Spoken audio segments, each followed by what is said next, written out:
ఓం మహాగణాధిపతయే నమః. ఓం గురుభ్యో నమః. ఓం శ్రీమాత్రే నమః.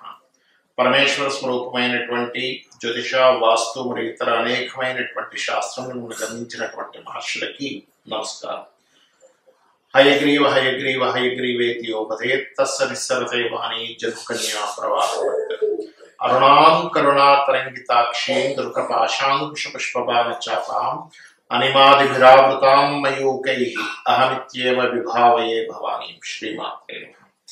ప్రేక్షకులకి ఆ లలితాంబిక అమ్మవారి అనుగ్రహం పరిపూర్ణంగా కలగాలని స్ఫూర్తి కోరుకుంటూ మనం ఈరోజు చెప్పుకోబోయేటువంటి విషయాలు ఏంటంటే చూసుకున్నట్లయితే, ప్రస్తుతం కుజుడు వక్ర గతిలో మిథున రాశిలో సంచరిస్తున్నాడు.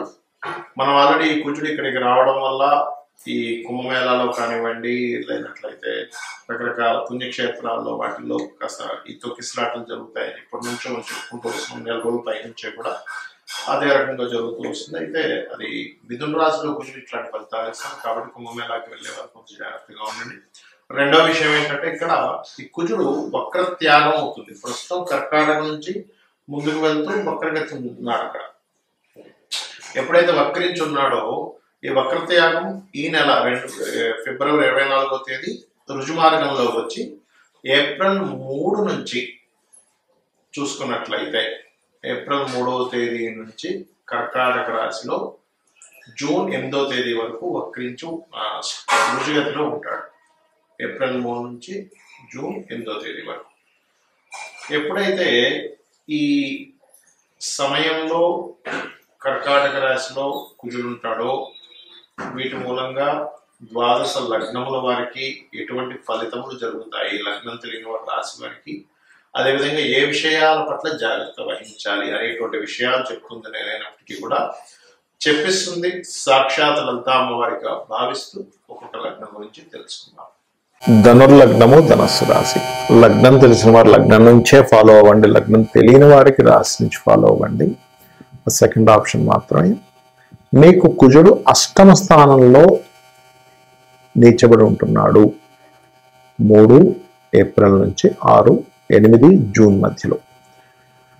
అయితే ఈ 2 నెలల 5 రోజుల పాటు మీరు తీసుకోవాల్సిన ముఖ్యమైనటువంటి జాగ్రత్త ఏమిటి అని చెప్పి చూసుకున్నట్లయితే, ఇక్కడ మీరు జాగ్రత్తలు ఎవరితోనైనా కమ్యూనికేట్ చేసేటప్పుడు, బికాజ్ ఆఫ్ కమ్యూనికేషన్ హౌస్ని చూస్తున్నాడు అక్కడ.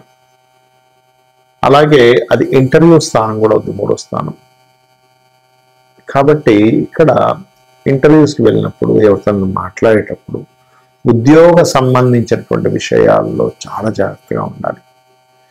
మరి మంచి ఏం జరగనుంది అని చెప్పి చూసుకున్నట్లయితే, మీకు ప్రాపర్టీస్ కలిసి రావడం, అదేవిధంగా ఏదైనా కొత్త విద్యలు నేర్చుకోవడానికి మీరు చేసేటువంటి ప్రయత్నం ఫలించడము, విదేశాలకు వెళ్ళి అక్కడ ఉద్యోగం చేయడానికి అనుకూలత ఏర్పడము, స్వయం కృషితో ఏదైనా ప్రాపర్టీ కొనుగోలు చేయడము, అది కూడా విదేశాల్లో కొనుగోలు చేయడము, ఏదైనా ప్రాపర్టీస్ లాంటివి, ఫ్యాక్టరీస్ కానీ బిజినెస్ రిలేటెడ్ సంబంధించిన ఏమైనా సరే ఎస్టాబ్లిష్ చేయడానికి చేసేటువంటి ప్రయత్నం ఫలించడము, గతంలో మీ మీద పడినటువంటి నింద కొంతవరకు తొలగిపోవడం అనేటువంటి చూపిస్తున్నాయి. కాకపోతే ఈ కుజుడు 3వ స్థానాన్ని చూస్తున్నాడు కాబట్టి మీరు ఏదైనా బిజినెస్ అగ్రిమెంట్స్ చేసేటప్పుడు కాస్త చూసి అగ్రిమెంట్స్ చేయండి.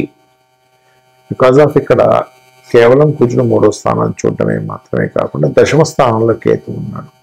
ఈ దశమ కేతువు ఏం చేస్తుంటాడంటే, ఎంతసేపు మీ జన్మజాతకంలో కనుక దశమ స్థానం బాగుంటే కనుక వర్క్ ఫ్రమ్ హోమ్ ఇప్పిస్తాడంటే ఆఫీస్కి వెళ్ళకుండా ఇంట్లోనే ఉండి ఉద్యోగం చేసేలాగా. మీ జాతకంలో కనుక అది ప్రాబ్లం అయితే కనుక మీరు ముఖ్యంగా 2 మంత్రాలు లలిత సహస్రనామాలు చేయండి. ఏమిటవి అంటే, 1 ఓం కనకాంగద కేయూర కమనీయ భుజాన్వితాయే నమః అనే మంత్రం చేయండి. అది కూడా కుజుడు 3వ స్థానాన్ని చూస్తున్నాడు కాబట్టి అన్నదమ్ములతో అనవసరమైన ఘర్షణలు ఇస్తూ ఉంటాడు. అదేవిధంగా దశమ స్థానం మీద కూడా దాని ఎఫెక్ట్ ఉంటుంది. కాబట్టి మీరు దశమంలో కేతు ఉన్నందుకు ఓం శ్రీమాత శ్రీ మహారాజ్ని శ్రీమత్ సింహాసనేశ్వరి నమః అని చేసుకోండి. ఉద్యోగ విషయంలో కూడా బాగుంటుంది. మరి కొంతమందికి లగ్నం కానీ రాశి కానీ నక్షత్రం కానీ ఏమీ తెలియదు. అటువంటి వారు ఎటువంటి జాగ్రత్తలు తీసుకోవాలి? ఈ 2 నెలల 5 రోజుల పాటు పర్టికులర్గా ఈ కుజుడు నీచ స్థానంలో ఉన్నప్పుడు ఎప్పటి నుంచి 3 ఏప్రిల్ నుంచి 8 జూన్ మధ్యలో పర్టికులర్గా ఏంటంటే అప్పుల విషయంలో ఎవరికైనా అప్పులు ఇస్తున్నాం, అది ఏ నక్షత్రమైనా ఏ రకమైనా, ఎందుకంటే ఈ అప్పులు తీరాలన్నా అప్పులు రావాలన్నా బుధుడు కుజుడు యొక్క ప్రభావం ఎక్కువగా ఉంటుంది. అందుకే చూడండి, అప్పులైనప్పుడు గొడవలు అవుతుంటాయి, ఎందుకంటే కుజుడు కారకత్వం కాబట్టి. ఈ 2 నెలల పాటు ఎటువంటి బేస్లెస్ గా ఒకసారి డబ్బులు ఇస్తుంటారు. అంటే ఏంటి, ఎటువంటి తనఖాలు పెట్టుకోకుండా, ఎటువంటి పేపర్స్ రాసుకోకుండా నోటి మాటతో ఇచ్చేస్తూ ఉంటారు. తర్వాత వాళ్ళు అడ్డం తిరుగుతూ ఉంటారు. కాబట్టి ఇటువంటి విషయాలు అందరూ కూడా జాగ్రత్తగా ఉండాలి. ఏది లగ్నం తెలియదండి, రాసి తెలియదు అనుకునేటువంటి వారి ఈ విషయంలో జాగ్రత్తగా ఉండండి, గుర్తుపెట్టుకోండి. అలాగే మరొక విషయం ఏంటంటే, ఈ ప్రాబ్లం ఆల్రెడీ ఫేస్ చేస్తున్నామండి, మనకేమిటి పరిహారము అంటే ఓం అపర్ణాయే నమః అనే ప్రార్థన చేసుకోండి. ఓం స్కందాయ నమః, కుజుడికి అధిష్టాన దేవత స్కందుడు కాబట్టి ఓం స్కందాయ నమః అని చేసుకోండి. అదేవిధంగా ఈ 2 నెలల పాటు కుజుడు ఫ్యాక్టరీస్కి కాదు, అగ్ని సంబంధించిన వాటికి కాదు, అతను వెళ్ళి నీళ్ళల్లో ఉన్నాడు, అంటే వాటర్ రిలేటెడ్ సంబంధించిన. అలాంటప్పుడు ప్రకృతి పరంగా కూడా ఎటువంటి జరుగుతూ ఉంటాయి అని చూసుకున్నట్లయితే, మంచి ఎండాకాలం ఎండ ఉన్నట్టే ఉండి సడన్ గా వర్షం పడుతూ ఉంటుంది. ఇదేమిటి ఇంత ఎండాకాలంలో ఇంత వర్షం పడటమే కనిపిస్తూ ఉంటుంది. అలాగే కొన్ని పర్టికులర్ గా ఈ వాటర్ ప్లాంట్స్ పెట్టేటువంటి వారు, కుజుడు నీటి స్థానంలో ఉన్నాడు కాబట్టి వాటర్ ప్లాంట్స్ రిలేటెడ్ సంబంధించిన విషయాల్లో కొంత జాగ్రత్తగా చూసి పెడుతూ ఉండాలి. అలాగే అదేవిధంగా కొన్ని ఎడారి ప్రాంతాలు కూడా వర్షం పడే ఛాన్సెస్ ఉంటాయి ఇటువంటి విషయాల్లో. మరియు కుజుడు ఎప్పుడైతే నీచ స్థానంలో ఉన్నాడో బార్డర్స్ దగ్గర, ప్రతి దేశంలో సరిహద్దుల దగ్గర కొంతమంది అటాక్లు జరగడం, మరియు కొన్ని సముద్రాల్లో ఒకసారి ఒక ఉప్పెన్లాగా రావడం జరుగుతుంటుంది, అటువంటివి రావడం. అదేవిధంగా కొన్ని గొడవలకి దారి తీయడం జరుగుతుంది. ఎప్పుడైతే ఈ కుజుడు వక్రించి ఆల్రెడీ మిథున రాశిలో ఉన్నాడు, వక్రించి ఉన్నాడు, ఇప్పుడు ఆ వక్రగతి పోయి రుజుగతి వస్తుంది. మనం ఆల్రెడీ గతంలో చెప్పుకున్నాం, ఏమండి ఇక్కడ ఉన్నప్పుడు ఇట్లాంటివి కొంచెం తొక్కిసలాటలు ఇట్లాంటివి జరుగుతాయి అని.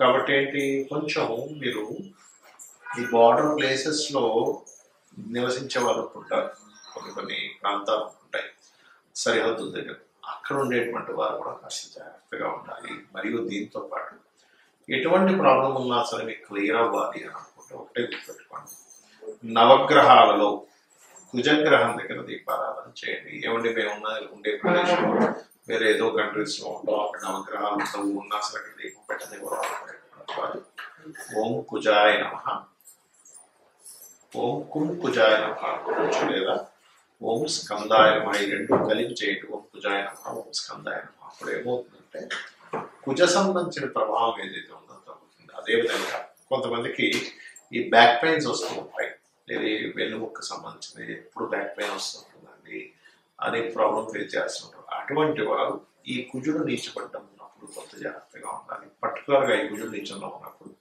మనం ఏదైనా ల్యాండ్స్ తీసుకునేటప్పుడు, అందరికీ కూడా వర్తిస్తుంది, ల్యాండ్ తీసుకునేటప్పుడు చూసుకొని తీసుకోవాలి. ఏమవుతుందంటే ల్యాండ్స్ మూలంగానే ఇబ్బంది పడ్డం, కుజుడు నీచంలో ఉన్నాడు కదా, ల్యాండ్స్ విషయంలో కూడా ఫ్లక్చువేషన్స్ రావడం, అంటే అసలు ఇంత రేట్ పెరుగుతుంది అనుకోలేదు, లేదా ఇంత రేటు తగ్గిపోతుంది అనుకోలేదు అనేటువంటి ఫ్లక్చువేషన్స్ ఇస్తాడు కుజుడు.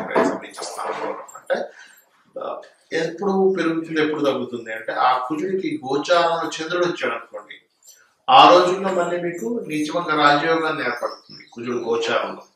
అలాంటి సమయాల్లో తీసుకునేటువంటి వారికి, మీకు ఆల్రెడీ మీ జన్మజాతకంలో కుజుడు నీచంలో ఉన్నాడు అనుకోండి, అలాంటి వారికి కొంత జాగ్రత్తగా ఉండాలి. లేదంటే నిజభంగ రాజయోగంలో ఉండడం ఆ కుజుడు, అలాంటప్పుడు గోచారంలో నిజభంగ రాజయోగం కూడా మీకు మంచి ఫలితాలు ఇస్తుంది. కాబట్టి ఈ యొక్క విషయాల్లో కాస్త జాగ్రత్త పడుతూ వీలున్నప్పుడల్లా కూడా మీకు దగ్గరలో ఉండేటువంటి ఆలయాలు కుంకుమని దానంగా ఇవ్వడం, కుంకుమను వాడుకోవడానికి ఆలయాల్లో ఇవ్వడం, ఇంట్లో కూడా కుంకుమ పూజ, లేకపోతే ఎర్రటి పుష్పాలతో పూజ, ఎరుపు తెలుపు పుష్పాలతో పూజ చేయడము, గోవులకి క్యారెట్స్ బెల్లము తినిపించడం చేయండి. అన్ని విధాలు మీకు బాగుండే అమ్మవారి యొక్క అనుగ్రహంతో బాగుండాలని మనస్ఫూర్తి కోరుకుంటూ శ్రీమాత్రే నమః.